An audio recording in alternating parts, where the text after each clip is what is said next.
fucking did it.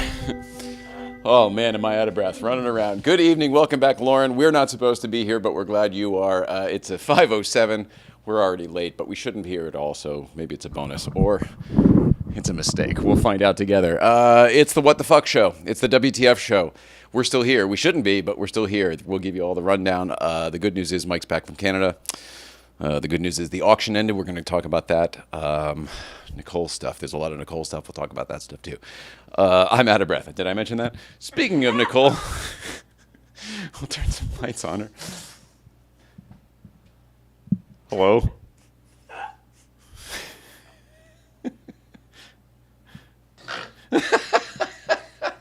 And you're here, and the good news, look who's back in his home base. It's Canada Mike. Hello, Canada Mike. Hey, man, it feels good. I haven't set this crap up, it seems like, for ages. So, yeah, it feels great. Yeah, but do you actually have to set it up, or is it, like, set up all the time? It's somewhat set up all the time. There's adjustments that need to be made, and things need to be, there's about 10 minutes worth of tweaking to do. Kill for 10 minutes of tweaking. My complaints are all it's a mistake of my own design, obviously. But 10 minutes of tweaking sounds great. This is hilarious. So I made a last-minute choice here. It was gonna be this to go on theme and on brand for sure. But then I decided, well, I'd rather just tell the universe that I want things to be easy and not what the fuck. I'd rather change the skew. So I'm wearing the Easy shirt from our friends up in San Francisco. Oh, yeah. By the way, take it away, Will. Whoops, daisy. Oh, no.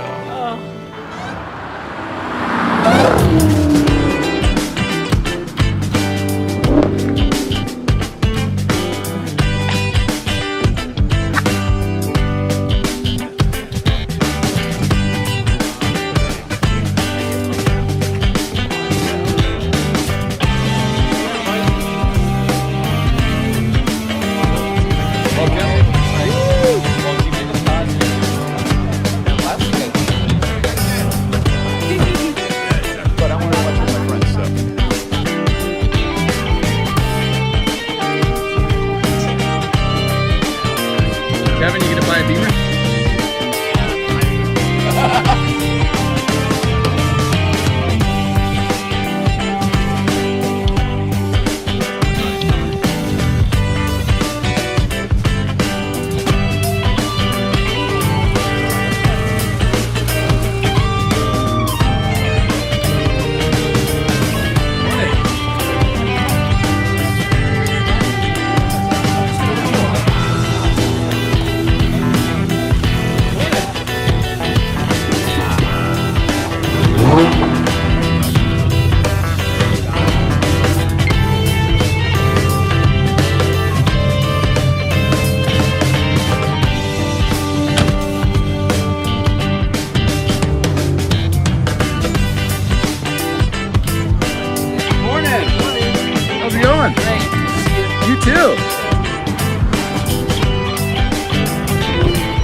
Now.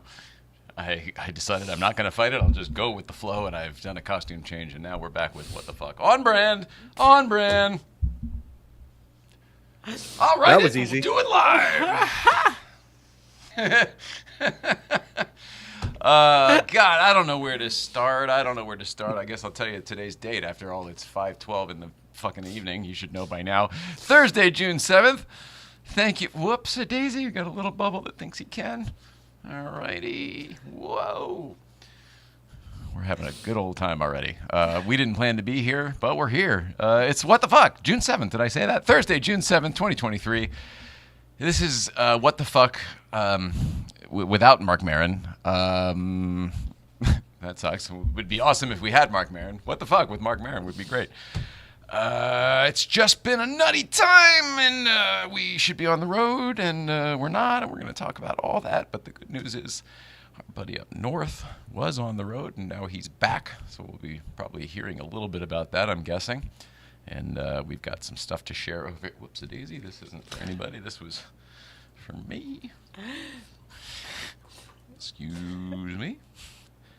Listeners, I'm just filling my mugs full of water from a bottle. Why don't you just drink from the bottle? Good question.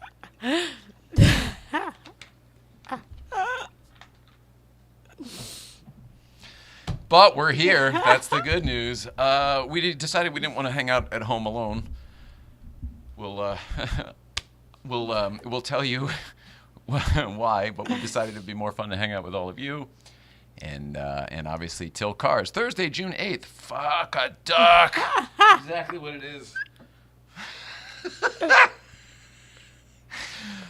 Thank you, Till Cars. Producer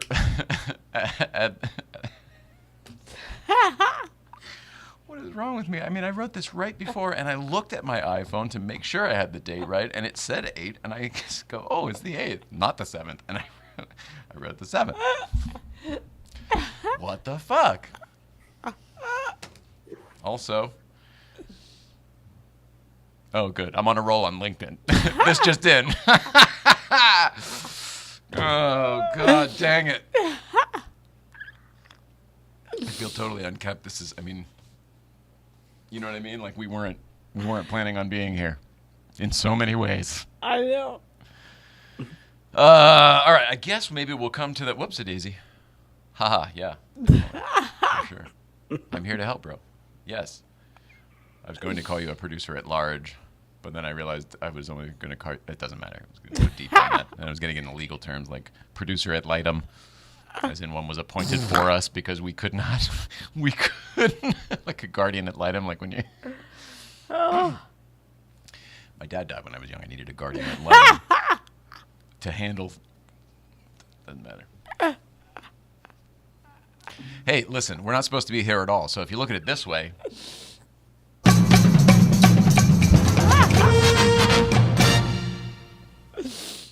Just saying. Okay, let's go for the try screen here and get our buddy, I guess it's a buy screen in this situation, but all three heads, all three talkers, get us in here, and let's go down the list. Where do we start? See, Mike's got nothing but good news, and while we don't have any bad news, ours has just been a god dang clusterfuck lately. And nothing is wrong. Everything will be fine. I have to treat it as though the universe is... Have you ever been, like, in a rush to go somewhere, but then you get stuck behind some fucking joker who, whatever the heck, but then it turns out, like, oh, 2 exits ahead, there's a big pile up, and you could have been in that, and whatever the heck. And for me, it's always, I'm like, these things happen for a reason, because I'm fucking that guy for sure. I am hoping that everything lately has been aligning for things to work in the future, because wow. I got there too, that same exact place of this has to happen, happening for a reason. You over it all? Yeah. Gratefully over this part. Yeah. Oh, I'm over it all. You're just over this part. I'm fucking over it all. I'm trying my hair's a mess. Hard to be positive. I know. I tried that too with the shirt, but you saw what happened. Everything went to hell. At least now I feel like we're going with the what the fuck flow. What the flow? Oh, that's different. Sorry. Take it away. Take it away. Okay, undo it. Wish I could unsay things. Unring that bell. At large works. Yeah, there you go. Well, then put it on your LinkedIn. Progmot, Commissar update. Oh, yeah, good call. Well, Mike's back, so we'll be talking about all that. Last time I was in the studio was with the few of you that are fans of that stuff and not cars. Were actually with us live while we did it. But it was the first time I ever reported on something live. I'm not saying I did a good job, but it was a very interesting shift in how things work. You get to just shut the fuck up. You don't have to fill air. You get to kind of just let things happen and then maybe comment on them if there's either space or something really interesting. Yes, I listened and I decided I'm really good at observing what's happening and making my decision. I'm way slower now with the pot and the MS, but I'm good at observing what's happening. You weren't here at all. But I could hear it. Oh, I see what you're saying. Well, I don't see what you're saying. Okay, but you could hear it. I'm with you there. So you listened live while I was doing it? Yes. Oh, well, that's very nice of you. One less person outside. It was somebody in the house viewing. Thanks for your metric, though. We appreciate it. This is where She's your number I'm one difficult, fan. but I couldn't get any energy at all. Thanks, Mike. Mike said you're my Thanks, number Mike. one fan. At least I have one. Said you are my number one fan. But we're all your number one fan. Everybody's your Yeah. number one fan. I clearly can't hear either. What's that? It's rough. It's rough. We weren't planning on being in here tonight. I mean, you found out about this at 4:30. Well, that's when we Yes. decided, rather. And I don't talk with you. I'm pretty inaudible. What's the word? Nonverbal. But I can't. None of my senses work now. It's so weird. Yeah. People who are viewing now might think you are extra medicated and that's what's going on. The truth is it's actually been a few hours since you've medicated and that's probably what's going on. Lack of medication. Yeah. But when you were still at the tail end of when you were still working, we were on a trip in San Francisco. I don't remember what the trip was for or why. I just remember we were at a different hotel we'd never stayed at before, and there was a huge lobby bar that was jamming. And we came back from a work thing, and we were going to go into that lobby bar that was jamming with the client, somebody famous, somebody you all know. And you, in your 6-inch high heels on your 5'4" body, tumbled over. You rolled an ankle basically, and you went down, and you didn't get hurt, didn't break anything, nothing like that. But they saw her fall, and they were like, "You can't come in here because you're drunk." That may have been true, but that was never an issue once before. You know, that's not why she fell. But the interesting thing was, we then noticed that pattern develop of, oh, people think you're drunk now, even though you stopped drinking a couple years ago. Then, now many years. How long's it been? A while. Yeah. Over 5, I think. It's been over 6, more like 7, because we've been in this particular domicile for 6, and you haven't drank since we've been here. Thank you No. for that, by the way. Thank you for that. Remember the Incredible Hulk? You won't like me when I'm angry. Only it wasn't angry, it was... Wasted. I was a lush. I was such a lush for years. professional lush. I feel like you were a professional lush because that was your job, to go schmooze.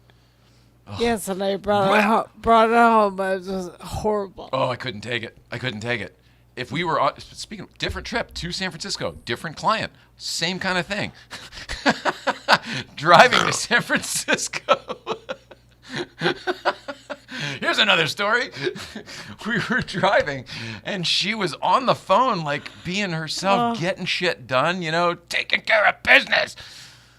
And I started to have heart palpitations, and I was like, I don't know what's going on, but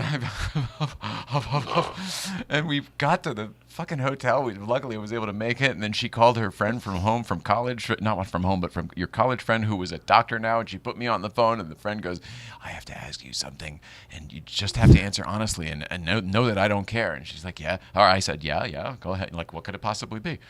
I thought it was like going to be about sexual partners or something. I don't know what I thought. She's like, "Do you do a lot of cocaine?" And I was like, "No, that's not really." I go, "I'm addicted to nasal spray if it's like some sort of a stimulant, like if that's where you're going with it." But no, I don't do a lot of cocaine. Thank God I don't do a lot of cocaine, and thank God you in those old things didn't do a lot of cocaine. I don't know how much cocaine you did. I'm not trying to get into that. I know that since I knew you, you were never into that, and that I'm grateful for, because there were people in your business that were like driven by that, and I could never be around it. There were a lot of people like that. That's not what I do. Okay, Jesus Christ. That was a political comment, you motherfucker. It came down as quick as it was. You did a good job. The stream had a good vibe. Oh, wow. Thanks, Auto Journey. It was hard. It was weird because it was all happening much faster. Not that bright. You got to slow it down for me. Nicole looks and sounds great. All right. Tokar is back in the good graces. Keep your politics. I don't care what they are. It's not about that. It's just that we don't talk about things that are naturally divisive on this show, because the whole point of this show is to kind of bring people together and show people that in the old days, people thought all sorts of different things that their neighbor didn't, and we lived happily. I mean, I don't mean everybody in the world, but I'm telling you, for the most part, The story didn't have to be about that. Yeah, we all just kind of, we all got along together. I think life was hard enough that we all had to get along together. And then Jay and Dave ruined the whole thing. Sorry, just FYI. Hilarious. I didn't see it. Got it. Hilarious. He took his scolding and he was like, okay. Sorry, Till. Boy. All right. I mean, maybe do we start with why we're still here? Okay. I'm going to tell you a story. It's a quick one, but that's what I do. I tell stories. Get this guy a radio show. Paul Harvey, good day. Does anybody here, anybody in their 40s, maybe their late 30s, but probably not. But anybody in their 40s, I feel like grew up watching Double Dare. Mike, you remember Double Dare? I know about Double Dare, but I didn't watch it. It's a shame because some of the producers were Canadian. There were Canadian people involved. But you are aware of it. The Nickelodeon. Yes, very much so. Wait, you're a year older than me? I'm sorry to do this on you. 47. 2 years 76, older than me. baby. Yeah. And you know what? I was a little bit old for Double Dare, so it might skew younger. So maybe it skews younger. Maybe I'm... I shouldn't.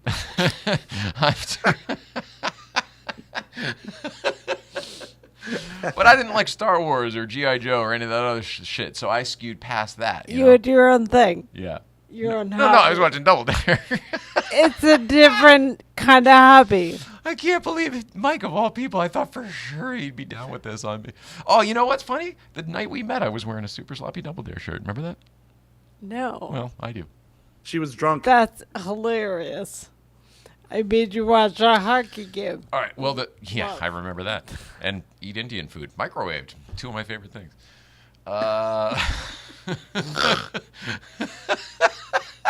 Oh, we can talk about Jay and Dave if you want. I don't consider that political or divisive.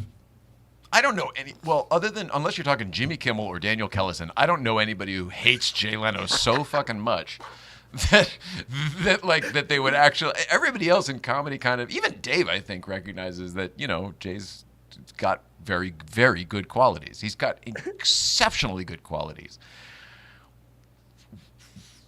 Was getting the Tonight Show one of them? Nah, I mean, not for me either, but whatever. I think that's the only place it gets political, because it was always Tonight Show. All these people wanted it really bad, and he just kind of was like, well, it's a job. Gotta keep working. Everybody's gotta keep working. But like Dave was working for that his whole way, planned out like a 10-year arc on the whole thing, and he was just like, well, I'm on the road most of the time, but they got me doing Burbank, twice a week. Filling in for Johnny. Helen set the whole thing up. I'm sorry. Mike's delighted over there. Oh, boy. I love Jay Leno as our car friend. I moved to L.A. not liking Jay Leno, but then I got a fucking PA job over at NBC, and then I worked on The Tonight Show a couple times, and he was always nice with his cars out back. And then I told you that time when I was a PA working for Felicity, I was driving my 3000 GT up on Mulholland and ran across him driving one of his steam cars. He was pulled over on the side. I pulled over to check out this bitchin' old fucking car with wood wheels, and it's puffing smoke and the whole thing. I grew up loving trains, so a steam car is actually something I would be interested in. And sure enough, the guy who gets out from underneath, Jay Leno. Yeah. Oh, you in the car? And then he looked at my license plate, which was Connecticut, and then he looked at the sticker on my car, which was something about the Norwalk police, you know what I mean? Like one of those stickers you fucking make the donation and put on your car. And he said something about it. Oh, Norwalk, huh? He goes, oh, I said, what's the name of that hamburger joint down there? And I was like, where are you? Like, do you really know Norwalk? He's like, yeah, it's on the corner down there by the seaport. And I was like, Donovan's, yeah, they got a great hamburger. Oh, Shout out to Donovan's in Sono, South Norwalk, Connecticut. Leonard Why knows on earth every am I talking about Jay Leno? What the shit happened there? Oh yeah, Double Dare. Can I tell a story or what? Hold on to your hats. Make sure you don't have to be anywhere for a while. Andy Kaufman went to college with Double Dare host Mark Summers, and coincidentally, Mark Summers, Double Dare host and Andy Kaufman alum, loves to tell the story about how he almost got the announce gig on Late Night with David Letterman. I don't know that he did almost get the announce gig. I know that he wanted it real bad. I know that he went to New York and met with some people there. But as far as I know, all of those jobs are the old union guys from within the building, like Don Pardo from the old day. You know, it's Ellen Cleghorn, Noam McDonald. Dated references, sure. Colin Jost. Although, whatever. Anyway, it was those guys, and that's why Bill Wendell was there. Siobhan But he loves to tell the story about how he almost got the gig as the announcer on Late Night with David Letterman. I grew up loving Double Dare. I watched the show need a bag of Doritos, exactly. Every single day after school. It was definitely one of those obsessions, like the Letterman stuff, but even more premature and undeveloped, because I was 10 watching that show or whatever, or less. But the show Double Dare, it's dated now, but it went on for seasons and seasons and seasons. It was a cash cow for Nickelodeon and therefore Viacom, which was MTV. It was really, really awesome because it was, whether they realized it or not, it was their machine was that Viacom was prepping these kids with this kind of fucking what the fuck kind of game show, and they were getting ready for the MTV generation. So they really had a machine of making our people and our pop culture psyches. This show was huge. It started as just Double Dare, but it was such a hit that then there was Family Double Dare, and there was Super Sloppy Double Dare, and there was Super Sloppy Family Double Dare, and there was fucking every incarnation. The Saturday night show on Fox, the primetime special where they all wore tuxedos, and it was a huge deal. The very first episode, before the host had a tie or before the show was a hit, they didn't know what they had on their hands. It was a bunch of kids making television, and none of them knew how to do it. And the premise of this show was it was a trivia show between kids where they had to answer questions or get really messy, basically. It was like they had to answer the question or go do a physical challenge. The result was if you won the game, your team got to go do this obstacle course, which was crazy messy. I love that I'm explaining Double Dare to a generation. It's ridiculous to me. Unbelievable. And it was really, really fun. They brought the show back a couple years ago with Liza Koshy, sorry. Liza Koshy from YouTube. And it was a hit for them again. What I'm getting to is the very first obstacle on that very first episode was entitled Nightmare. And the premise of this obstacle was it was a pillow full of feathers, like an old-fashioned pillow, huge pillow on the floor, full of feathers, and somewhere in there was a flag. It's an 8-obstacle course. You got a minute to do it. The premise is you get a flag from each obstacle, pass it to your partner, they do the obstacle, and you alternate, and that's how you get through the course. If you get the whole thing, each prize has each obstacle has a prize that you win by completing the obstacle, and then if you win the whole, all 8 of them, you go to space camp or whatever, like you actually did, but you didn't win it on Double Dare. I just paid to go. All of this long explanation about Double Dare just to tell you why we're not on the road. Could it have anything to do with a story from 30 years ago? I don't know. Let's just find out. The premise of this obstacle nightmare, feathers, get the flag out of the feathers. Seems like the flag is bright orange, the feathers are white. This seems like an easy task. The kids run the clock down 60 seconds to 0, throwing these feathers everywhere, not finding a flag in this pillow. The producers are like, what the fuck? We don't have a show. We have to do that again. We have to give them a mulligan. We got to do it again. They got a live studio audience, all with kids who can smell bullshit, okay? They just can. So they have to somehow do this whole thing again. What happened was, I don't know, somehow somebody didn't put the prop guy or whatever didn't put the flag in the thing. There literally wasn't a flag in there. So that's whether there was or not. That's the story, and that's why they gave them another chance. Okay. Take 2. On your mark, get set, go! 60 seconds to 0. Again, feathers everywhere, pillow emptied on the floor. Mark thought the producers put the flag in. The producers thought Mark put the flag in. Nobody put the flag in. Take 3. I think it happened one more time where there was some sort of issue, and or it may have only been those 2. And then the third time, they got through the pillow really easy. Flag was on top. 58 seconds on to the next obstacle, which was a monkey bars kind of thing. It was whatever the heck it was called, but you had to do this. The cameraman, because he was new at it too, fell and blocked the kid's path, and therefore had to again back to 1. They did it 4 or 5 times, whatever. They finally got it right. They finally got the kids to space. I don't think they won the whole thing, but they won their fucking sneakers and their toaster oven and whatever the heck, their black and white TV and, whatever. What I'm trying to get at is they went through a hell of a lot on this fucking nightmare episode to become a huge fucking hit. Like, it worked out so well. It just, in that moment, all hell broke loose, and it looked like we wasted all of this money that doesn't belong to us on this peanut butter and mashed potato show that nobody will ever see. Because we can't even give the prizes away.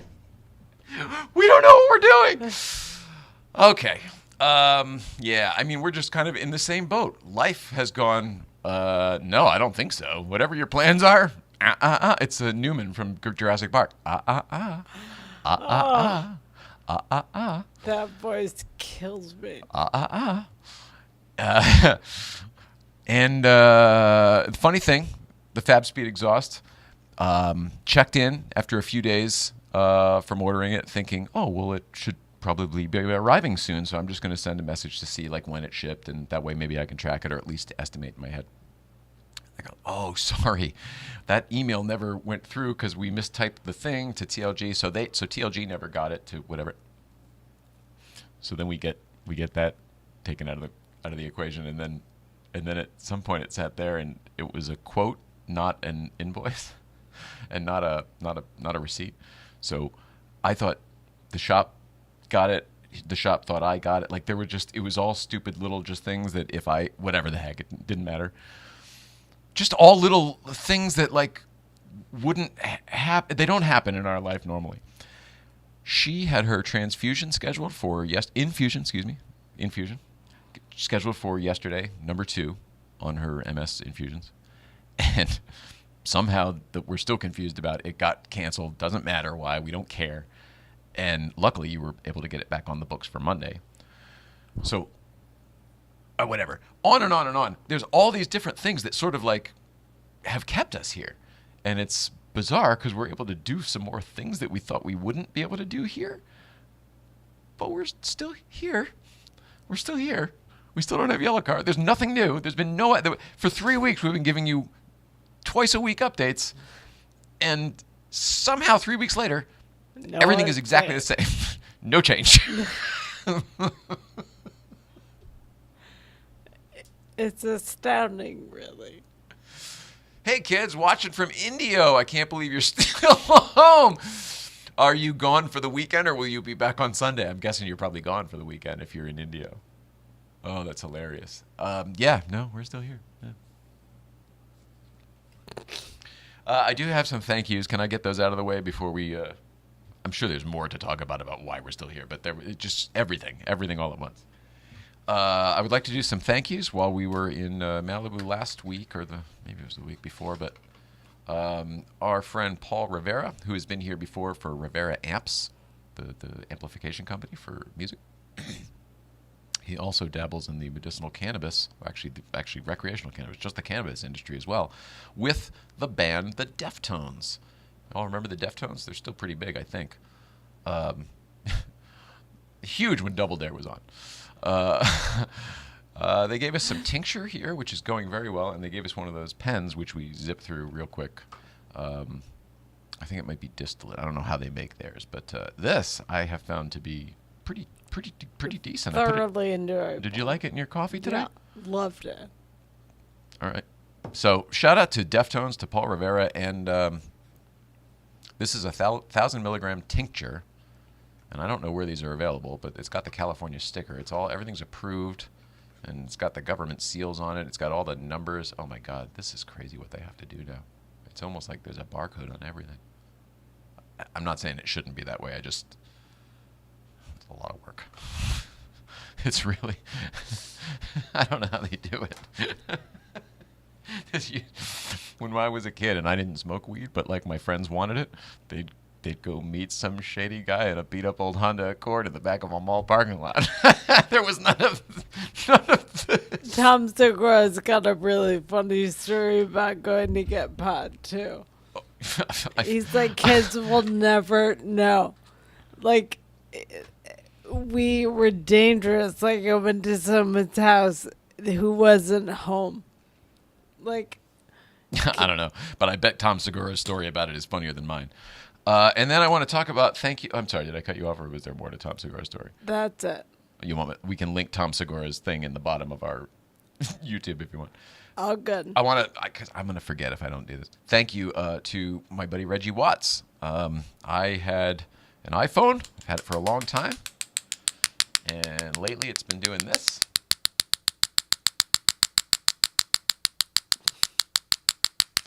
And I had it taped down for a while so it wouldn't do this. Oh, no, it did this when I had it taped down. And then eventually the screen just went black completely. I was like, oh. And I was either complaining about it or he saw me fidgeting with it or whatever, my buddy Reggie Watts, and he was like, I asked him about his. He had the new, whatever the fancy titanium one is. Adventure or something like that. Ultra, maybe it's the Apple Watch Ultra, whatever. He had the new one. He goes, what do you just need, just an old Apple Watch? And I was like, yeah, because I don't care. This was an Apple Watch 1. It was the expensive one when I got it. It was whatever the upgraded, the heavy one. Stainless steel, maybe, because it doesn't dent. But that was 10 years ago, maybe, whenever we had Apple Watches. Yeah. So it was due. It was due, but I took it to Apple, and they're like, we can't service that. They're like, we could send it away for you, but, like, you could do that. I was like, oh, really? And they're like, yeah, and it would probably be more expensive through us. I was like, okie doke. Thanks. And my buddy Reggie gave me a nice, slick price on this sucker over here. So I put it back on my band, and now it's a black watch on a silver band, which I think looks kind of cool. I kind of dig it. The band was mine existing, and, it matched the silver watch, of course, but I don't know. I kind of dig it. Also, with the black face, it's almost like you can't really tell anyway. I enjoy it also. Yeah? Yeah. It's something about black and silver. So the thank yous are done. All right. Thank you to Paul Rivera and Reggie Watts and the Deftones.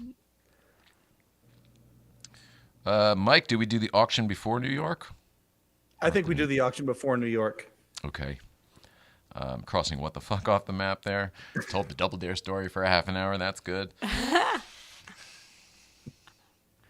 We'll see us Sunday. That's good. I think we'll be doing that after Killer Shrimp, which is what you need is a really cool Seiko. I'm waiting on a really cool Seiko from our friends at Rocks, but you know that already, mister.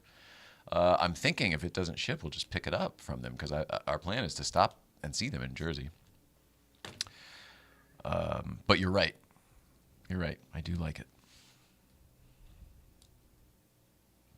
There's a classic Seiko cup. Somebody who makes watches in the community was nice enough to offer to make me a watch. And I am so grateful because I love this person's work as an artist. Rocks Motorsports. I follow them on Instagram. Yeah, we've been talking about him since this show first started when it was us in the dining room table. Oh, I remember them. Oh, you need... all right. Well, here, Mike, tell everybody about Rupert for a second while I get Nicole a vape pen. Tell everybody about Rupert. Sure, I can. Well, you know what I mean. Do the plug if you would. Oh, hey, everybody. Did you know there's only one place where you can get Late Show with David Letterman official merchandise? It's true. It's at the Hello Deli. Nestled within the womb of the Ed Sullivan Theater, the Hello Deli has been serving soup and sandwiches and merchandise for over 30 years. In fact, they're a landmark in New York, and a landmark moment is about to happen. They're about to sell the Hello Deli. That's happening. It's in negotiations. there is a limited time left that you will be able to go into the Hello Deli and buy Late Show with David Letterman merchandise or Rupert G merchandise. Items like this mug or the hat that's not on this table or the t-shirt that I'm not wearing. Trust me, you can buy them there. But the good news is you can go to hello-deli.com and you can buy them remotely, organically, on the internet. It's amazing. I highly recommend doing so. And guess what? Rupert packs each one of those t-shirts or mugs or hats himself. So if you ask him really nicely, he might add onions to your order. So go to hello-deli.com and get your Late Show with David Letterman merchandise right now. Back to you, Jay. Oh, my God. I love it. Listen to this guy. Holy smokes. That was incredible. Yeah, you're doing that from now on. That has just been decided. Ooh-wee. It's like I've done it once or twice. Yeah, but you've just lightened my load. That was amazing. So you're doing that. This is a hybrid from our friends. 94.4% THC. 110%. 110%. Like at what point does it become impossible? 94.4%. People know it can be done, so they're just figuring Inching out up there to 100, huh? Yeah. Because it's all done with obviously the botany, but it's all the genetics, the cybergenetic, whatever that shit is. Botany, but genetic, biogenetics. I don't know. Thank you to our friends at Sticky Vape and Tradecrest Farms for hooking Nicole up the other day. I think that should be good. I took the cap off. Give it a fire. See if it goes. This is Pineapple Express, a hybrid. Pineapple Express, 94.4. Lordy. Whoa. What is that like? It tastes like really good Pineapple Express. Oh, the actual weed? Yeah. Oh, you are you really that good now where you can Yep. Snoop That's Dogg. one sense that doesn't win. What? It's one sense that doesn't win. Your sense of taste? Or For pot. Oh, no I shit. know what strains are what strains. Really?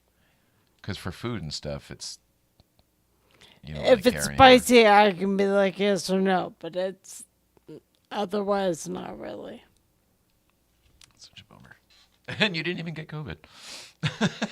Like a lot of people lost it from COVID, their sense of taste and smell. Maybe it was just smell. Whatever. No politics. All the cool kids wear vintage Seikos. Yeah, well, I agree because yours is cool. I think he buys new Seikos and then makes them look old and vintage. But either way, they're works of art. And I'm so lucky to be getting one. I'm so effing lucky. Till Cars met Rupert G in 2002. Great, fun guy. Loves mushrooms. All right, so Mike, you weren't here because you were literally in New York with the Letterman team. I don't know if it was the same day. What were you doing on Friday last week? I was sharing a porterhouse with Rupert G. Dead serious. Outstanding. All right. When we rushed back from Breakfast Club to try to catch the auction live for the Commissar collection on Heritage Auctions. And we were able to make it, got back in time, and threw the lights on in the studio and got the live feed up and jumped on. We had the live auction happening over here on the side laptop. And that was happening with the woman doing the thing and the guy calling it out and the people. And I mean, it was kind of neat to have that live energy happening over there. Then I had another laptop over here where I was kind of following along with what the items were. You know what I mean? So I'd do the zoom ins, whatever, and I would talk about it, whatever. And it was very, very interesting. But it was all happening so quickly, and I was trying to do so much that I feel like I didn't really watch the auction, probably like most people.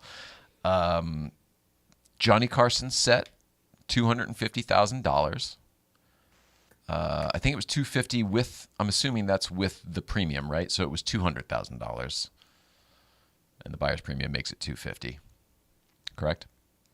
I don't know. Everything else, all the totals on the site had the buyer's premium included, meaning everything was Oh, I see. 25% higher than the highest bid. Okay.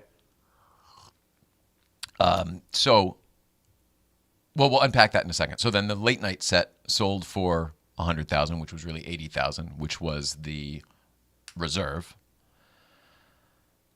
We'll unpack that one as well because it went in a way where, I mean, I don't know if I want to say any of this on the air or not, Mike or Nicole. What do you guys think? I don't know if I want to say those things. Well, anyway, but it did happen. So right, so it sold for $80,000, which is $100,000. All of the other items, your organ stand, you did not win your organ stand. That's the bummer. Yeah. And the funny thing is, it didn't go for much more than what your highest bid was, but you never know what the winning bidder's highest bid was going to be. It could have been Right. 10 times that. It doesn't mean you missed it by this much. It means maybe you did. Yes. I left it up to the universe. Before I left, I put the bid in and I'm like, hey, if I'm meant to have this for this amount, great. If I'm not, that's okay because I got lots of other good things going on. Yeah. Yeah, well said.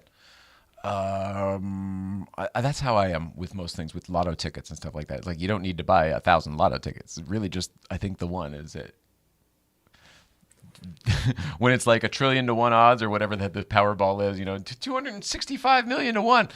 I don't know if the extra 1,000 really helps you. Okay. Right? Good point.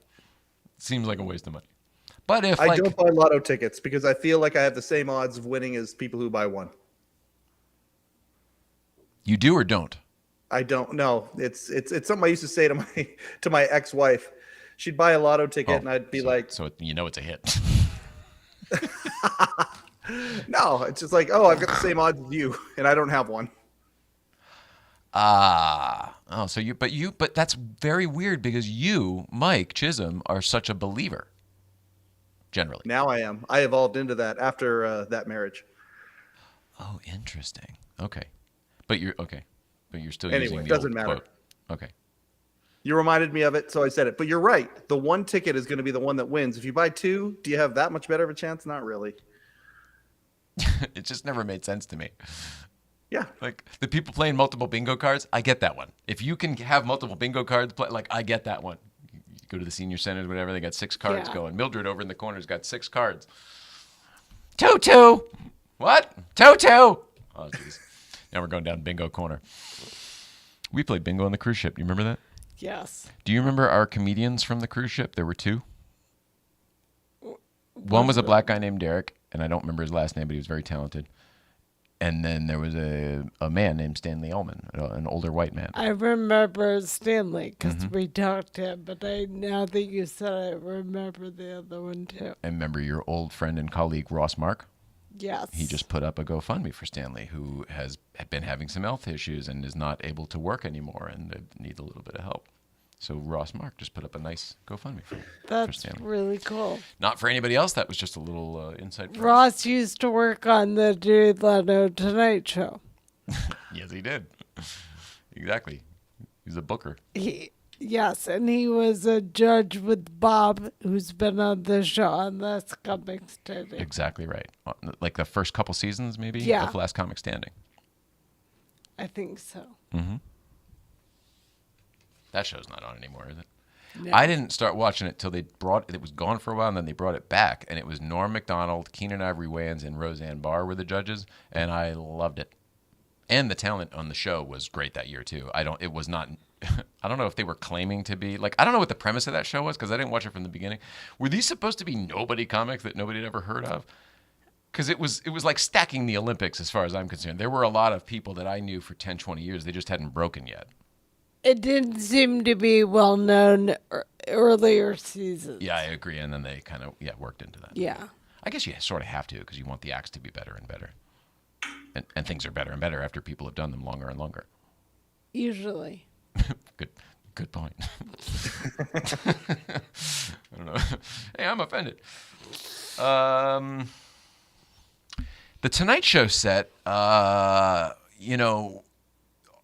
buddy Mike in Canada and I were having a conversation the other day about the Tonight Show set, and we sort of both reminded each other of different parts of the fact that there is currently a Johnny Carson biopic in development or in production in some form, in some, what am I trying to say? At some point of production. Whether it's being written, I don't know. But remember they announced Joseph Gordon-Levitt was going to be Johnny? Yeah, so I just read something about it the other day. Okay. Well, then, so it's still very much alive then, it sounds like. It would cost $250,000 to have a mill recreate the Tonight Show set. So why not just get it?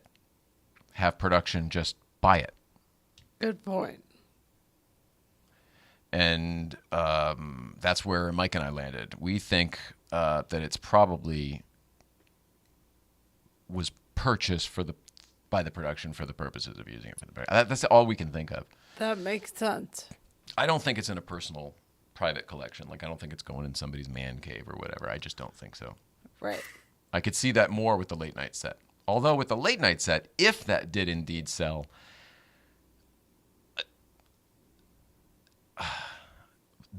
I'll say this. If it did indeed sell, it's over at Jimmy Kimmel's house because there's nobody else who would be into it at $100,000 entry fee that wouldn't already know us and we wouldn't know them. It just doesn't. It doesn't exist. There isn't a fan that spends that kind of money that that we don't know. Yeah, it's part of something. I get that sense too.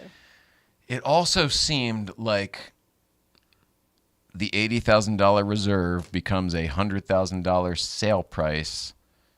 It's all very clean and tidy. It all feels like, well, we need to put a value on this stuff, so let's just make it $100,000. And whether it really sold, which is totally probable, it probably just really got sold to somebody. That's not what my fucking body antenna is telling me. I don't feel that. I feel like this was more like a save face sale. Like maybe if you watched it live, it was interesting. The Tonight Show set was kind of drawn out and it was a big thing, and all the other pieces were it was a big kind of thing. Even when we got to the Paul Schaefer, maybe it wasn't the organ stand. There was some other Letterman stuff first though that came before the set. And even that stuff was kind of like long and drawn out. The set, the moment they opened it, you could hear a caller on the phone, like 75,000, whether it was real or not. The reserve was 80. Okay, we have 75,000, so they opened it there. 80,000. Okay, we have 80.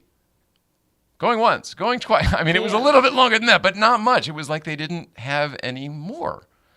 And it just kind of, gone. I got no that pomp, no circumstance. sense also. It would be great if it didn't sell. And by the way, over $5 million was the what this auction generated. Over $5 million was the total, which is pretty incredible and awesome. It's about 45 shy of what he wanted for the whole collection when he talked to us about it. But I think that was like a pipe dream kind of a thing. It was just if somebody came in and bought everything and I just walk away, here's the keys. $5 million is it's wonderful. I'm so happy for him. I hope that this is a good. I don't know how $5 million wouldn't be a good thing, but I hope this is a good thing for James Commissar. I hope the auction house is happy too, because they put a shit ton of work into it. But it would be very, very interesting if what we always said from the beginning of, oh, well, this could just be a tax write-off. Like you could just donate, put a number on it as an asset, and then donate it to the foundation or whatever. And when I said that to James Commissar in person, when he was sitting in that Letterman chair right there that he wanted to buy to sell with his set, I said that, and he was like, well, why are you laughing? That's true. It really happened. I know. You mean the chair that would have completed his set? Yeah, that chair. He wasn't offering enough. It didn't make sense. I just wanted to protect them. I wanted him to have them to protect them. You know, I wanted to give everything to him. Anyway. 100%? Yep. Don't get me started. I'm not. He said, he said, oh, well, a donation at that level would insinuate some sort of income at that level, whatever. And at the time, that was not a reality. But now, it is a reality. And we would be very grateful to receive, is all I'm saying. We, not just this little late night Playset show. I mean, that's is what it is. But I mean, the Letterman archive, the physical archive. We, Worldwide Pants. We, the royal we, man. Hey, man, there's a beverage here. So, if James Karmasar by any chance is watching, we would be very grateful to receive if in chance that stuff didn't sell. If it did sell, yeah, it's probably over across the street at the El Capitan, down around the corner at the El Capitan, or being loaded over there soon, because I just don't know where else it goes. I know we had an ace in the hole of somebody we could have called that probably would have bought it just to have, whatever, in their collection of things, but we could have used it. It didn't feel right to go put money in that direction for me. It was like Kathleen in the back of my head saying like, oh dear, no, that's not the way. That's not the way. That's not the way. Pentafor, dear, Pentafor. It's called Pentafor. Shout out to Kathleen Anchors, man. What a lady. God damn it. Hey, can I ask a question? Sure. What did the jacket go for? Oh man, stupid! $1,500 with the premium, I think, was the jacket, and it didn't make any sense to me because you can find those on eBay for a couple $100 here and there. Well, was it a late night or a late show jacket? Night. Yeah, I haven't seen one of those on eBay for a long time. That's. Oh really? So then maybe it was, and it was a size large. Is that a popular size? It is very much so. Pretty generic guy size. Dave and I wear XL, so. Just kidding. I'll never forget. I mean, how many interactions have you had with David Letterman personally, let alone at his house? I remember every word. Me too. It's hilarious. Well, I wear an XL and we're about the same size, so this ought to work for you. He fucking had me put it on. And it looks pretty good. Yeah, I didn't have any interactions like that. Some of those cruise ship comics are really top notch. Stanley Ullman was one of the old schoolers, man, and you're right. He's very old school. Really old school. Who will play Ed McMahon? Good question. I don't know who's playing Ed McMahon. That's a good question. Is it okay to ask why you think Jimmy doesn't like Jay? He didn't really get into it on Club Random with Bill Maher. Jimmy did it? I saw Jay on there. Oh, yeah, right. Jimmy did it first, and then Jay did it because Jay watched it. When Jay was on it, he then apologized to Jimmy because Jimmy said Jay owes me a apology from way back when.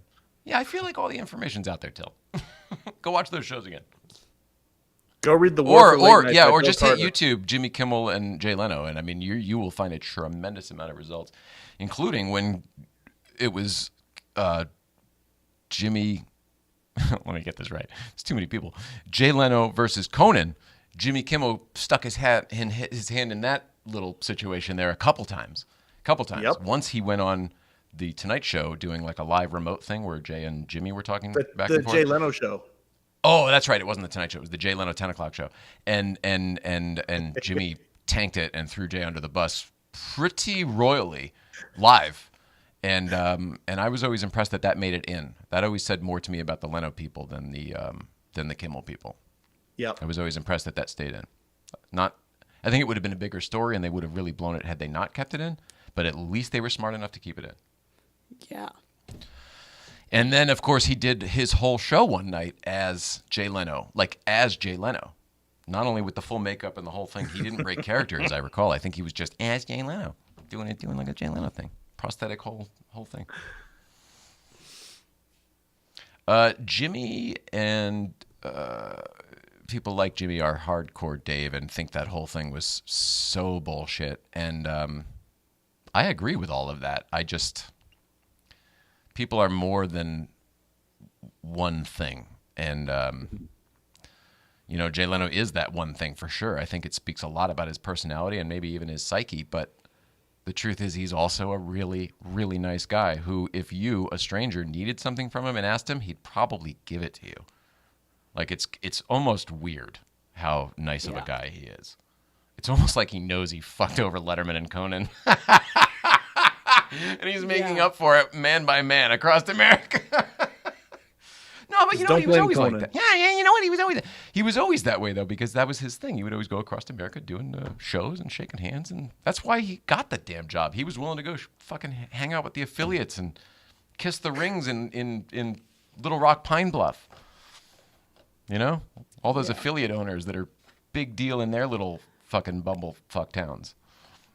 Every time at an international show, they want the PR departments of the studios wanted that too. Yeah, right. That's what I mean. Yeah, they want somebody to go out there and do that.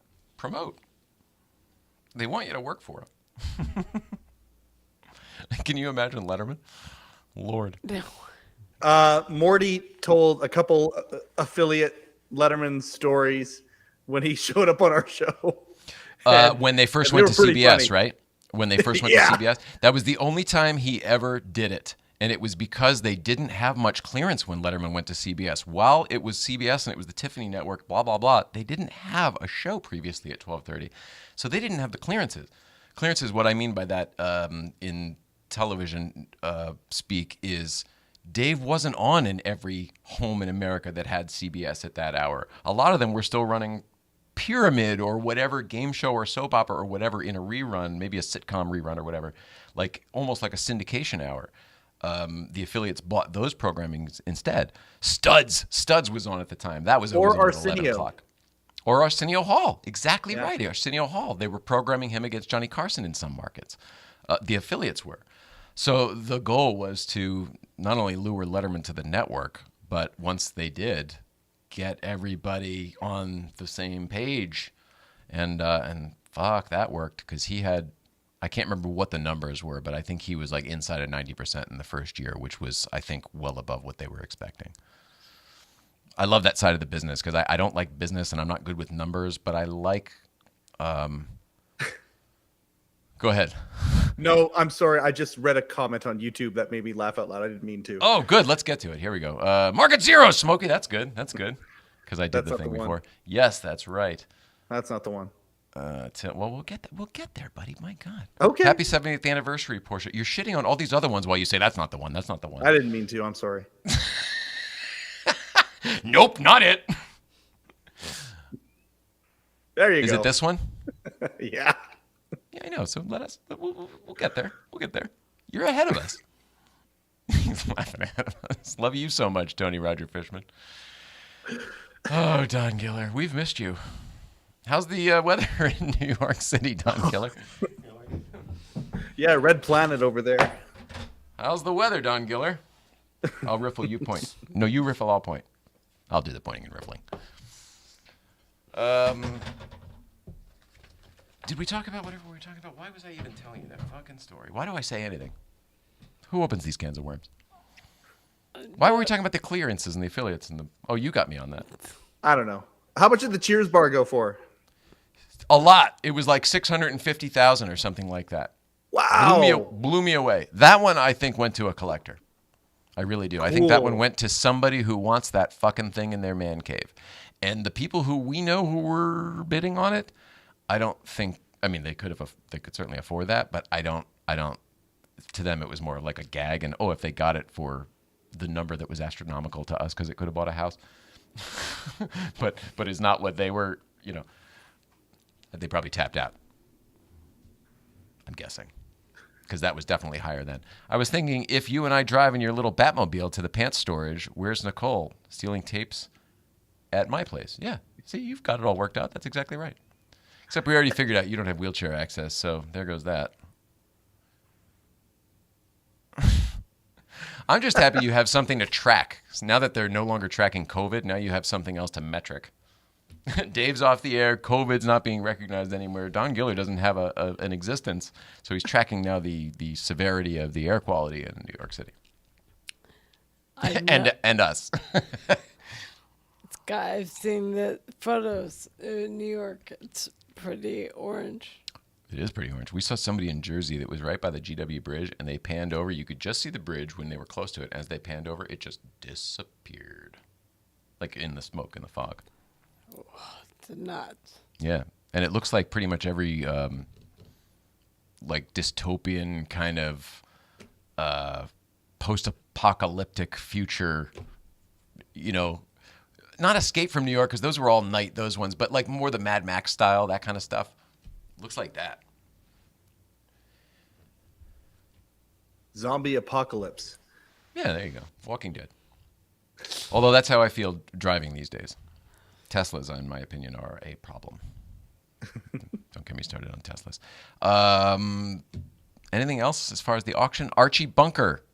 The set, I think, was $250. Is that right? I don't know. I don't know. But the chairs, just the chairs, Archie and Edith's chair and the little table in the middle, were $250. Wow. I know. And the weird thing is, it's cool to finally get the story of, and maybe you told it on the show because it kind of sounded familiar, but I didn't log it. Myself and the rest of America and the world had seen the two chairs and the table at the Smithsonian Institute in Washington, D.C. forever. Like my entire lifetime, it's been there with Fonzie's jacket and Indiana Jones's whip and C-3PO and R2-D2. There's all these like Americana things that are just there. Set of ruby slippers are there. And finally, through this auction, I found out the story of why James Commissar also has the same shit that we all know from the Smithsonian. Like, did he get it from this? How does this work? Whatever. It turns out the show ran for 8 seasons, and then they donated the stuff to the Smithsonian. And then, right after, the studio picked them up for a 9th and final season. And they had already given the shit away. So they went to incredible length and expense in 1978 or whatever year this was to recreate perfectly and then distress. They went to some German company that could recreate the fabrics on these things. They went to a furniture manufacturer to recreate these things. And then they went to like a prop distressor to then make them look old and ratty like the old ones that are sitting in the Smithsonian were. So basically they made carbon copies. They're clones, but they are also real because they were used on the show, in the set, by the actors, et cetera, et cetera. It sounds nuts, but I've heard weirder stories of things in shows I worked on. $15,000 is what it cost to have that done back in it was either 68 or 78, whenever that show went off the air. It must have been 78. So That is a shit ton of money for a crappy chair and a crappy chair and a crappy table. That's 6 figures now, easy. Totally. Yep. But meanwhile, what do? It's either that or you write it in that they changed it. Because Archie wouldn't change that shit for... That was the whole point, was that those were their chairs. She had hers, he had his. Get out of my chair! The whole thing. It was like in almost every episode that the gag was in it. Don't sit in Archie's chair. Oh, Archie, you're gonna flip out!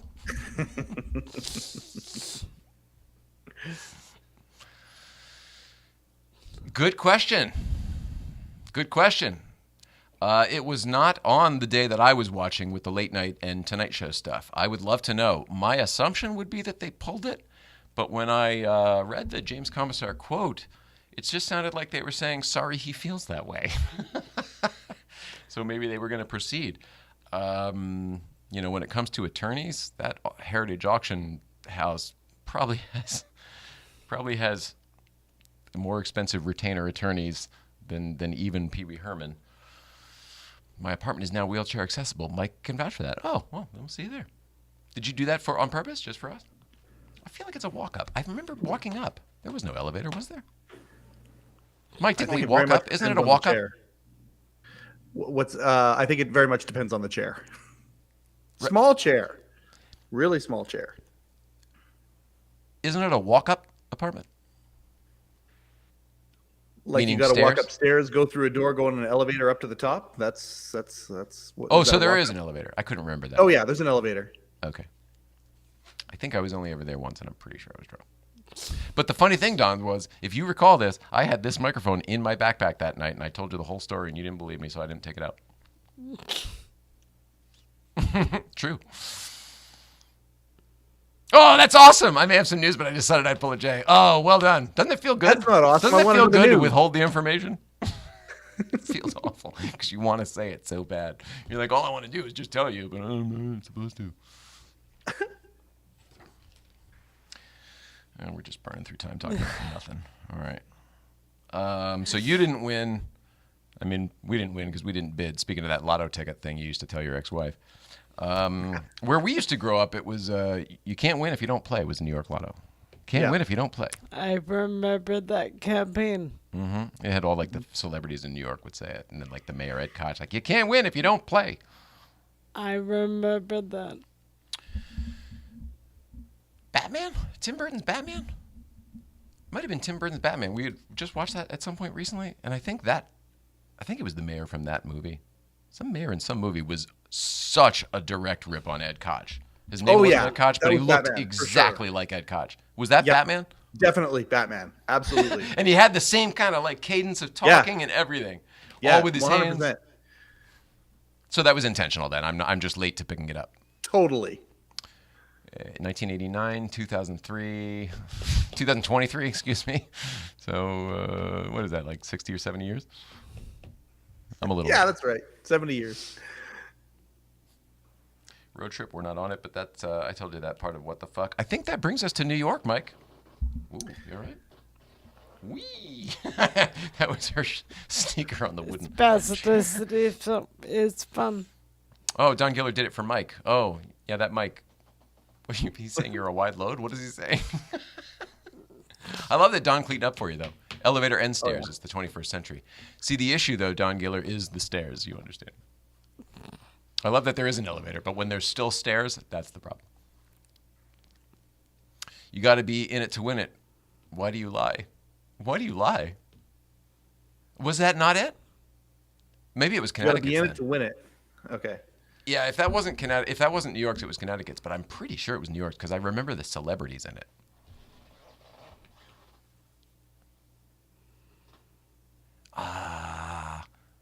Ed Koch. Remember, there was. It wasn't Son of Sam. It was one of those mass murder. One of those what do you call it? Serial murderers, serial killers. Serial killers. No, David Berkowitz is Son of Sam. What's the other one that was good looking and? Ted Bundy. Bundy? Is there one from New York though?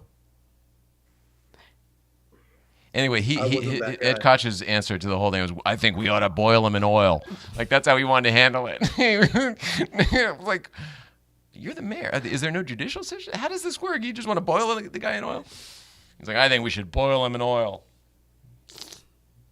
Ed Koch. Yikes.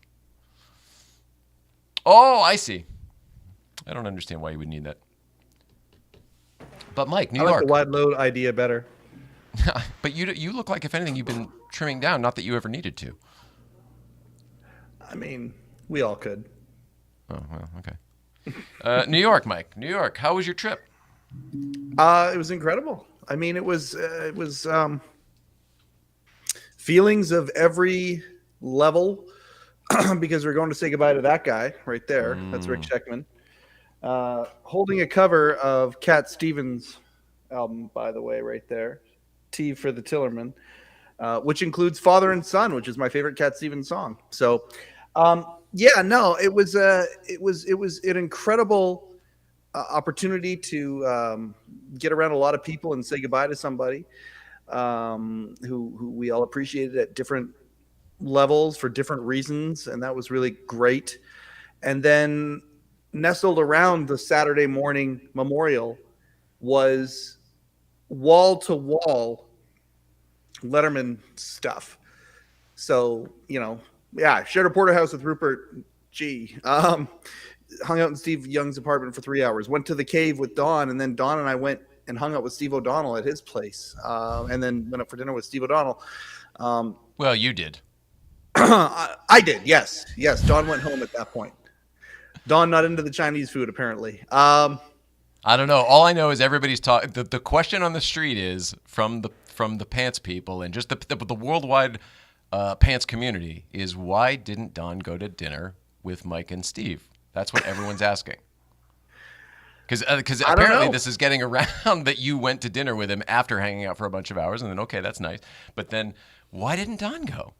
And then also people want to know why Don didn't go to the Shecky Memorial, which did surprise me as well. And Don, you don't have to answer that, but you were missed. Both great mysteries. But A very, very fun time. The first night that I was there, hung out with Paul Schaefer and Will Lee in the green room after watching them perform, and that was incredible. It was so fun. Bitter Will and end? I just bonded over music again. We did when he was on the podcast, but we in person we were just going back and forth, and it was funny because we talked about the Letterman U2 special with Bono and the Edge on Disney Plus, and then 2 days later I'm at the memorial, and the guy who produced that special on Disney Plus came up to me, and then he and I talked about what Will and I talked about for it was surreal how many little circles happened. I hung out with Steve Young in his apartment. We talked about a whole bunch of stuff, and then the night with O'Donnell, we ended up talking about some of the same things except from O'Donnell's perspective. It was just lots of really cool, there are no coincidence moments, circles completing, whatever you want to call it. And yeah, it was just it was a fantastic time. A couple people at the like longtime Letterman people ran up to me at the bar after and what are you doing here? Talk my ear off, and that was unexpected and delightful. Really cool. You're getting a crash course, it seems. Yeah. It was just. When we went in October, we had a lot of Letterman experiences too, right? But this one here, it was just me. Candy wasn't there. My wife got bit by a black widow last week. You did? My wife did. Oh, Candy did. Wow. Yeah. Is that how she got those superpowers? Because the stuff we were talking about sounded like pretty superpowery stuff. Must be. It was funny. Morty came up to me and he's like, "Hey, you didn't bring your wife." And I'm like, "No, I got you." I go, "She got bit by a black widow." He's like, "What the fuck?" It was so funny. It was so the moniker of the You whole do a thing pretty was good Morty. Here. Huh? You do a pretty good Morty. I appreciate that. Thank you. Yeah, so that was the moniker for a bunch of What people. the fuck Loved was right the on the idea money. that she got bit by a black widow. Yeah, it was just a really heartfelt time, I think, is the best way to describe. I'm glad you enjoyed your weekend in New York City. I'm sorry your wife passed away. Jesus Christ. Yeah. So obviously she's fine, fine. by the She's way. fine from the widow. I thought you died from a black widow and stuff. It's not a big deal. She's okay. No, I think the poison is really bad, but because the concentration is so small, it just messes you up. Like I think it could kill a kid, maybe. Oh, Like, okay. if a baby got bit, but I'm yeah, just thinking she's back fine. when we were kids. It was like, oh, you always look for the hourglass, and no spiders of that size are probably good, but blah blah blah, and it was a whole thing, and they'll kill you. I remember that. Don's throwing lots of comments here. He is. Yeah, I had a feeling it had something to do with that. I now have masks from Don. 10 a.m. was unreasonable. Hey, Don, why weren't you on the morning show? Couldn't get up that early. So wait, you keep your masks? Because they're from the Don's Don Cave. Gillard. They're from the Don's Cave. Oh, Yeah. my God. You go to the Don's Cave, it's like going to Cedars. Yeah. They give you a mask at the door. Holy moly. Yeah, lockdown. Oh, my God, that's kind of amazing. That's kind of amazing. So yeah, it was. I don't know what else you want me to talk about from the. I can get into specific stories, but I mean the overview of it was really really good. Candy and I are actually going to do. The last time we went to New York, we did an episode of the Letterman podcast where we kind of went through everything. I've collected a whole bunch of videos and different pictures and things like that. So we're going to do an episode of the Letterman podcast with her, interviewing me about it and going through a lot of the stuff. So that's coming soon. Cool. Here, look at this guy. If I can be serious for a moment, and I think I can, Sheckfest was Mike's moment. And while I think that seems sweet and all, I don't get it. It doesn't make any sense. Do you think that you would have overshadowed Mike, or he wouldn't have had the opportunities that he did if you were there? I don't see it. I think that's you limiting yourself. I think that you guys could have had a great time together, and I think that hopefully you will in the future. Everything Mike told me, did you hear that? Everything Mike told me sounded like you would have been very welcome and included, and if anything, it probably would have been really good. So I hope that you reconsider in the future. I don't think Mike needs kid gloves. I used to think that, and I don't anymore. He's a big boy. That's right, a wide load. Yeah, Oh, I think jeez. there were. That's right. Wheelchair access for this guy. Hips coming through.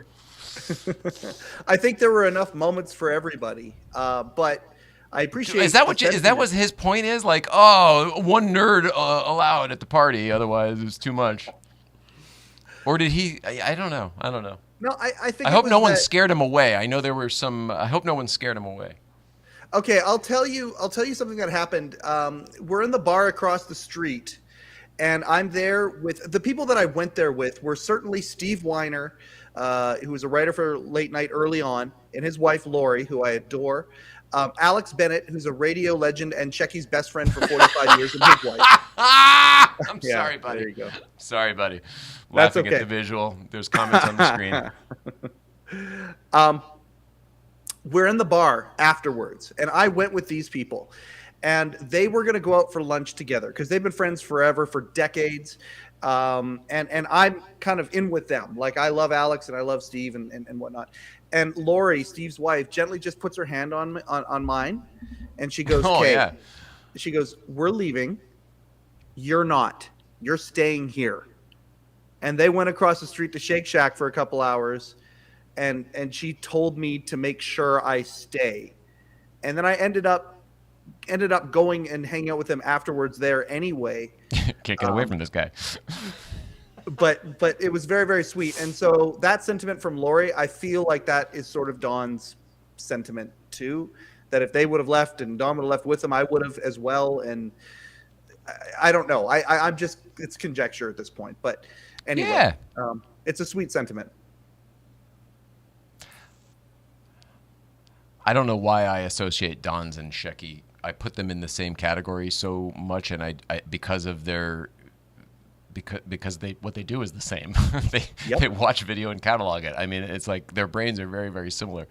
And they helped each other over the years. Yeah, They exactly. cross-pollinated. It was a Yeah. nice symbiotic relationship. Yep. Symbiotic. All right, look that up. But the memorial was online, so Dawn could have his cake and eat it too. Yeah, that's true. We did know that ahead of time, I guess, that it was going to be put up online. So there is that. That's nice. I'm trying to think with you, was there anything else specific? The Paul Schaefer was great. You probably don't want to drop the names of the people that you were you mentioned a moment before, but you probably don't want to say the name. That's understandable, but it's the person you know, which is great for him to be having a conversation with that person. That person to come over to him and be like, so, you know? Yeah. I feel So you're talking he's about being the vetted a executive little bit. producer of the U2 special? He came over and I he feel said, like you were- don't let anybody in here. I And feel I'm like like, you were- oh, hey. He gave me a hug, and we talked for about 10 minutes. So, yeah, that was really special.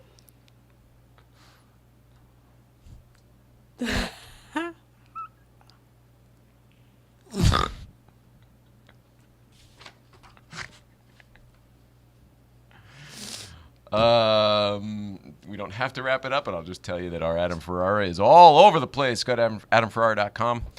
Check them out for tickets. Go see our friends at the Motoring Club because they're awesome. Hello Deli, Mike already told you about. Go get hello-deli.com. Get yourself some stuff and tell Rupert says hello because Nicole. Can't. Dual Shift is where you get all your GVBC lifestyle gear. It's hats, it's shirts, stickers, sticker pack. There may be pins. Byron Bowers, Spiritual N-Word on Hulu and around LA. ByronBowers.com for more. I know there's more. We know you have many options when it comes to your viewing entertainment or ways to kill your time on the internet. Thank you for choosing our little show here. Our little show here, by the way, is brought to you by the Autoimmunity Foundation. What is that, you ask? It's Nicole's foundation. That's right. She has multiple sclerosis. It's not fun, and it's been really not fun lately. It's getting not fun by the day, not funner by the day. Yes. Less available movement of my legs. Yeah.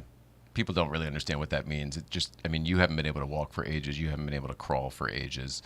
Now you literally can't even, like, fire off, like, make this do that, make this do that. They won't do it. And my legs end up being dead weight stuck to the floor. Right. So you say all the time, "Oh, I'm stuck to the floor. I'm stuck to the floor," because you can't move. Yes, and I sound like I'm making up crazy things to describe what's happening, and that's literally what's happening. When I say to anyone, like, this is what's going on, it's like, hear me, please. Yeah. So, all of this is supported by the Autoimmunity Foundation, and the Autoimmunity Foundation is supported by viewers like you. So, if you would like to learn more and or make a financial contribution, donation, whatever you want to call it, we would, first of all, very much appreciate it. Secondly, you can go to autoimmunityfoundation.org for information. Autoimmunityfoundation.org. Autoimmunityfoundation.org. Hey, Canada, what's it called? Autoimmunityfoundation.org, and I think you should get tote bags with yellow car on them because that just feels right. God damn it. That's such a good idea. I mean, it really should have your face on it, but the idea, tote bags, because of the whole PBS thing, like, I love that. I mean, I want to hate it, but I love that. I love yellow car on it. You do? Yeah, I do. I'm stacking graphics here. Let's see. We'll get this. Honestly, I didn't feel like I belong there. Oh, yeah, but I know you don't. I know you don't, but you do now, buddy. Don't let yourself hold yourself back. Oh, I didn't know awesome. That. I got to go see that. Awesome. Hilarious. Hilarious. Tim Kenmore is the name of the extra who sits in the back of those videos in the office, right? The one who sits at the desk. Is that Tim Kenmore? I think so. No, it's not Tom Kenmore, but your friend's name is, oh, okay, you got it. I know. Yeah. Well, it's hard to tell when you play along. Frozen at the Sheckfest comment seems to be over. See you Sunday. Oh, sorry about that. Oh, it's working on here. My YouTube's still going. But Mitch is blue, so he's probably on Facebook. It says Facebook on his. So maybe it. Oh, no, but I've got YouTube right here is what I'm saying. I've got it on my iPad, and it's going just fine. I hear you, and I'm letting you know that Mitch is on Facebook. Okay, all right. So his Facebook must have frozen. YouTube, Jay Fran says, thinking of you, Nicole. Exactly. Don Gilly, nothing crazy what you're describing, Nicole. Just know you're never alone. Oh. So nice of Don Gilly. He only watches this for you. Oh, yeah. It's the truth. It's not for Mike. It's not for me. Viewers like you. Yeah. I did all my blue cards. Now we can talk about whatever you want.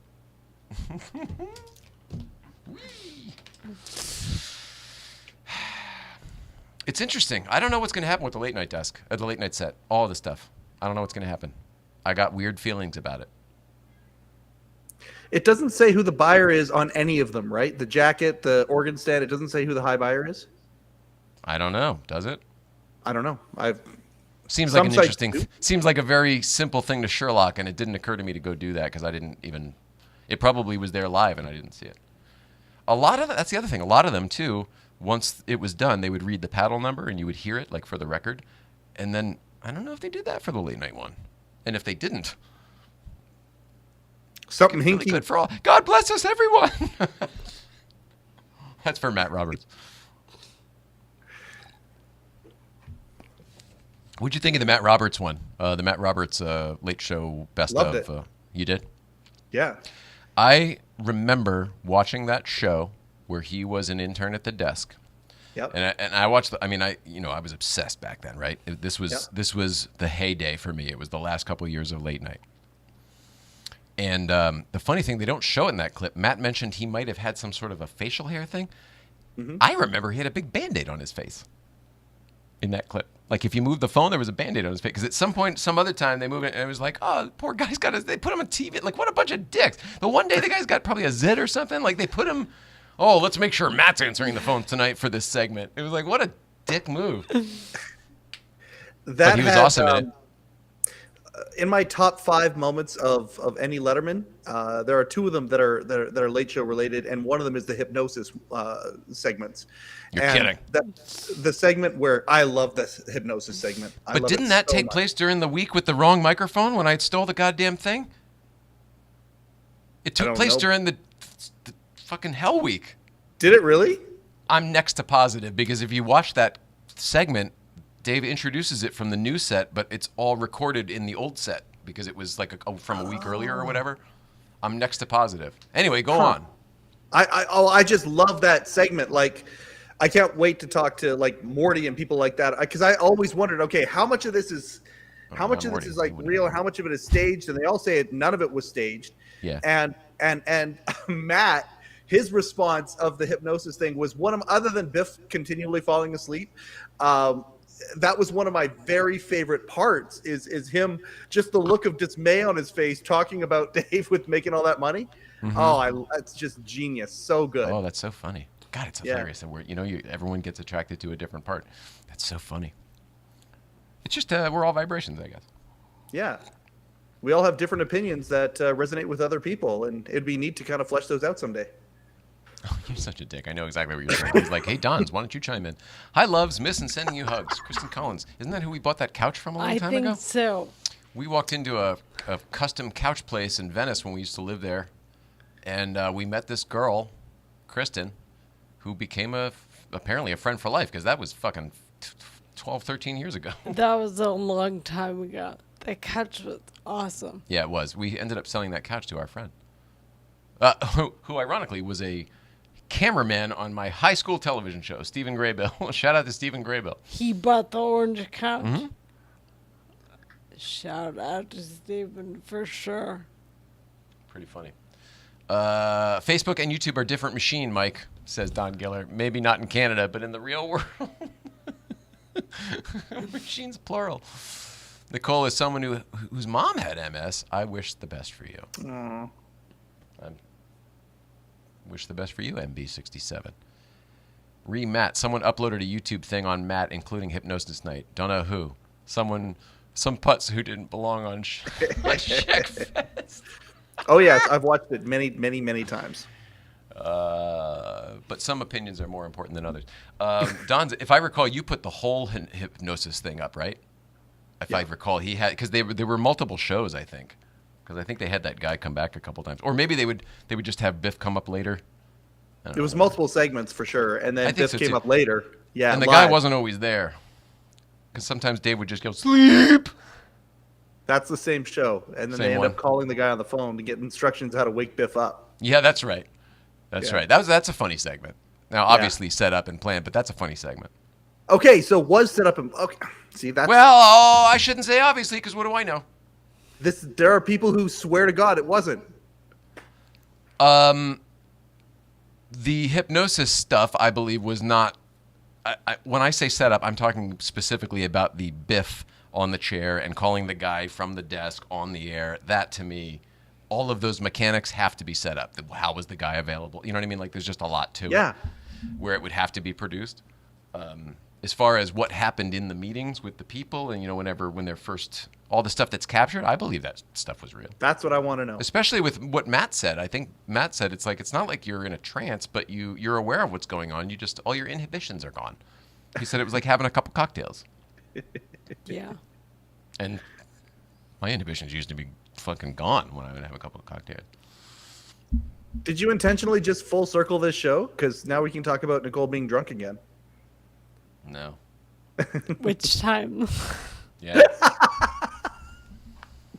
No, if you want to really talk about that, that'd be a whole nother show. Because, it was, it's funny because I don't consider you an alcoholic, but your drinking was such a problem that we were going to break up over it.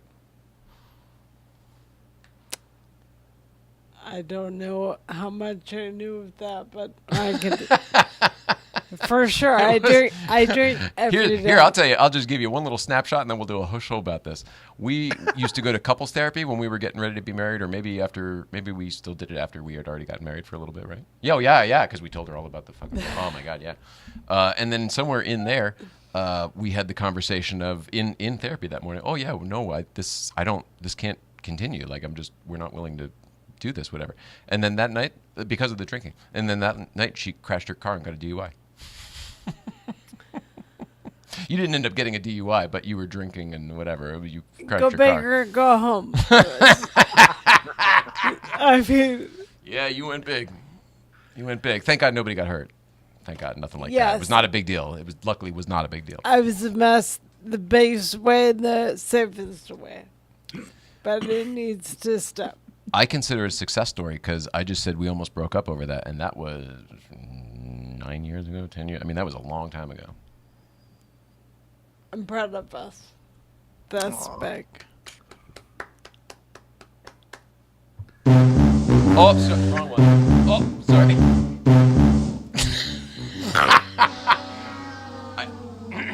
I'll just reference the shirt here. Just trying to be nice. Just trying to put a nice little button on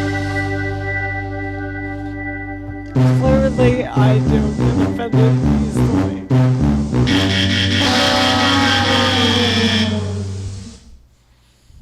It's sound effects night. I also forgot to mention here, 90 minutes in, it's sound effects night.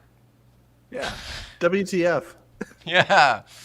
The hypnotist originally appeared on Late Night twice because he felt Dave screwed him up the first time. Hilarious. I remember that, Don. That's right. TMIJ. It is what it is. It is what it is. No, it's all right. It's all right. We consider it really, I mean, you heard her. We consider it really good. It's just, it's one of those funny things. We're all proud of you, too. Yeah, and by the way, what I said I didn't consider an alcoholic because it wasn't like, I don't think she is or was one. It was the calamity of life imploding all at once and the self-medication and everybody loses touch sometimes. We both were losing touch. We just were handling it in different ways because it wasn't about the drinking. It wasn't about the work. It wasn't about any of it. It was everything all together. If you remember, like when you first started to exhibit symptoms and still were trying to work and everything, it was screwing your head up major. Yeah, it was I always had to keep two different parallel versions of reality for myself, let alone my clients. That was, I couldn't do it anymore. Yeah. So it was just all too much. Everything was melting down, is what it is. Volume. Hilarious. Oh, it's so funny. More. Is there anything else? Mike, did we not mention anything from your whirlwind New York trip that you wanted to mention?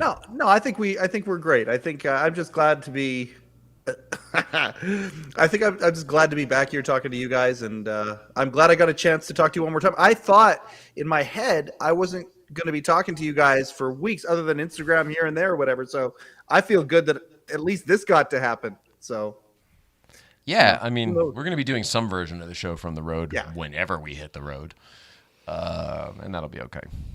Sorry, Don. It's hilarious. It's good producing, though. Good producing from afar. Now I have the note, and in the future I won't do it. See? He doesn't know how much he's helping. He's helping a lot. Like, who has taken in more of the content that I want to emulate than this guy? Absolutely. Now it sounds like I want to be like Dave. I don't mean that. But I think that's obvious. Good point. Good point. All right, well, that's it. Good night. Autoimmunityfoundation.org. Yeah, autoimmunityfoundation.org, autoimmunityfoundation.org. Tote bags coming soon. I love you guys. Foundation.org. Love it. All right, let's see. Tomorrow we are at GVBC up at Plan B, Site B. Site B. We're saying Site B now. It's better. Site B. Mill Creek Summit up in Angela's National Forest on Angela's Forest Highway. We'll see you there. We get there about 9, but people are already there way earlier than that. This weekend, I don't have anything other than Sunday in Malibu and maybe Zuma Cars and Coffee at Killer Shrimp on Sunday as well. I know that's going on, and we love all those people who want to support them. Love you. Love you. Love you. Love all of you. Instagram. Love everybody. Thanks for being here. Thanks for hanging out with us. It's been a shit show lately. Wish us luck. For real. Yes, sir. A week ago we said, last one before the road. Yep. Here we are. There you go. Nice talking to you. What the fuck?